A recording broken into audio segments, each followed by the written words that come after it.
sebelum TikTok Cash ini sebetulnya telah ada aplikasi sejenis dengan skema bisnis yang mirip. Apa saja mereka kami bahas untuk Anda pada pagi hari ini. Fenomena nonton video dapat uang begitu. Sebelum saya menjelaskan ini, saya ingin menjelaskan terlebih dahulu sebetulnya bagaimana potensi market digital Indonesia ya. Kita punya 170 juta pengguna internet aktif begitu di Indonesia. Ini menjadi aset yang sangat penting begitu bagi bangsa Indonesia. Bahkan bisa dikatakan jika sebuah perusahaan startup misalnya atau perusahaan rintisan ingin memenangkan market atau pasar di Asia Tenggara, ia hanya harus menangkan pasar di Indonesia karena pengguna internet kita yang sangat besar. Tapi ini juga memberikan sebuah ancaman. Seperti apa? Kejahatan siber. Kejahatan siber bagi para penggunanya yang tidak terliterasi dengan baik terkait dengan keuangan digital. Kalau terkait dengan keuangan digital sendiri, ada yang namanya money game. Nah, money game ini yang sedang ramai diperbincangkan karena money game ini menganut skema Ponzi. Nanti kita akan bahas lebih jauh terkait skema Ponzi ini, tapi saya akan jelaskan terlebih dahulu aplikasi-aplikasi yang memberikan penghasilan kepada para penggunanya hanya dengan menonton iklan ataupun video yang sedang ramai diperbincangkan saat ini, yaitu TikTok Cash. Nah, ini dia. TikTok Cash saat ini sudah memiliki anggota 500.000 orang. Mungkin saja lebih saat ini begitu ya. Namun TikTok sendiri, TikTok merupakan anak perusahaan dari ByteDance begitu, sudah mengeluarkan pernyataan bahwa tidak memiliki keterkaitan atau tidak berhubungan sama sekali dengan TikTok Cash. Jadi sudah ada pernyataan resmi dari TikTok bahwa tidak ada hubungan dengan TikTok Cash ini. Jadi harus diwaspadai begitu ya.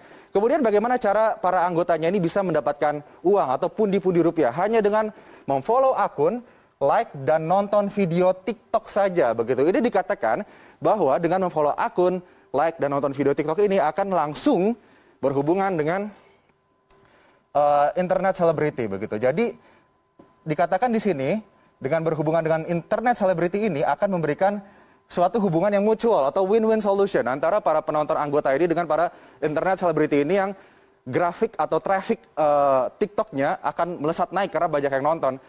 Kemudian anggota juga harus membayar biaya pendaftaran. Nah, ini dia. Biaya pendaftaran dan terdiri dari tingkatan level. Ini saya akan bahas ya. Semoga saya membahasnya ini tidak menjadi sebuah promosi, tapi ini sebagai sebuah langkah precaution bagi Anda semua begitu ya.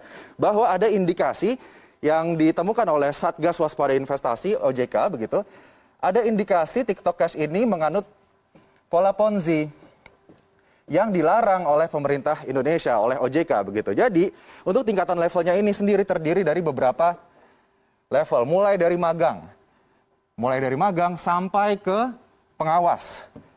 Nah, ini levelan-levelan yang bisa diambil oleh para anggota TikTok Cash ini kemudian untuk mendapatkan pundi-pundi yang lebih banyak lagi. Dan jaraknya di sini dari magang sampai ke pengawas, jika ingin naik atau upgrade tingkat harus membayar dengan nominal 89.000 sampai dengan 15 juta rupiah. Nah, nanti kita akan bahas terkait dengan penambahan biaya untuk upgrade ini karena terindikasi Ponzi oleh Satgas Waspada Investasi OJK. Saat ini masih terus diselidiki oleh OJK terkait dengan TikTok Cash ini. Karena kalau nantinya terbukti melakukan skema Ponzi ini pasti akan merugikan para anggotanya yang sudah menginvestasikan uang cukup besar begitu untuk TikTok Cash. Sebelum TikTok Cash sebetulnya sudah ada aplikasi serupa begitu yang menerapkan skema ini dan sudah dinyatakan dilarang atau ilegal ya.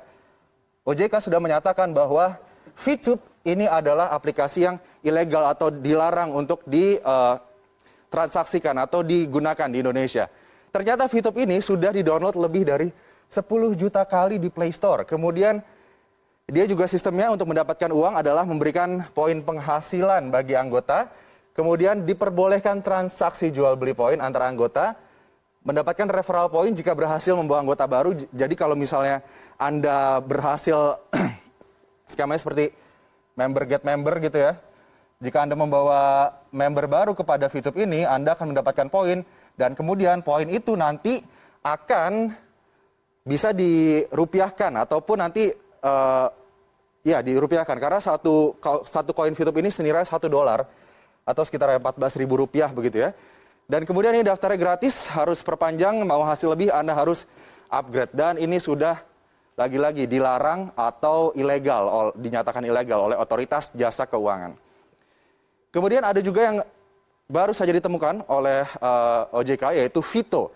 Vito ini sama, hanya menonton iklan minimal 1 kali, maksimal 100 iklan dalam sehari. Kemudian durasi iklannya itu 20 detik, pengguna dibayar Rp3.000 per iklan dan bonus akan dikirimkan langsung ke rekening pengguna. Tidak ada misi khusus dan referral, karena biasanya Anda harus menyelesaikan suatu misi-misi tertentu di satu level untuk mendapatkan rupiah atau bisa memonetasi uang ataupun poin di akun aplikasi digital ini, begitu ya. Ini juga masih diselidiki oleh OJK. Sebetulnya selain 3 aplikasi tersebut sudah banyak aplikasi lainnya, begitu ya, yang terindikasi menerapkan skema Ponzi atau piramida.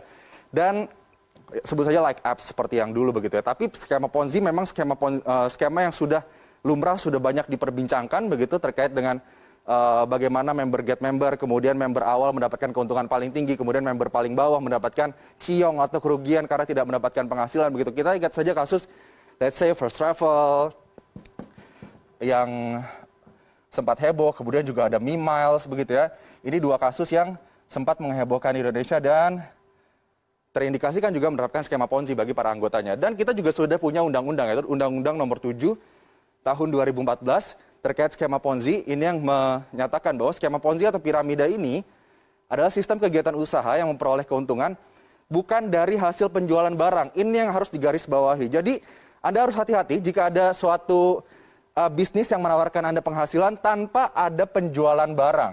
Di sini skema Ponzi memfokuskan kepada memanfaatkan peluang keikutsertaan mitra usaha, terutama dari biaya partisipasi orang lain, begitu. Jadi tidak mengutamakan bagaimana penjualan produknya, kualitas produknya, tapi mengutamakan bagaimana agar membernya bisa merekrut member-member lainnya, kemudian bisa mendapatkan keuntungan dari biaya yang dikeluarkan oleh member itu, begitu. Jadi intinya piramida begini, yang paling atas akan selalu mendapatkan pundi-pundi uang, begitu. Tapi nanti yang paling bawah, mereka yang menyetorkan uang ke atas, begitu, saat nantinya sudah tidak ada lagi orang-orang yang menyetorkan uang ke atas, tidak ada lagi member, begitu, ataupun sudah terbukti menyalahi aturan, begitu ya, yang di bawah inilah yang akan dirugikan.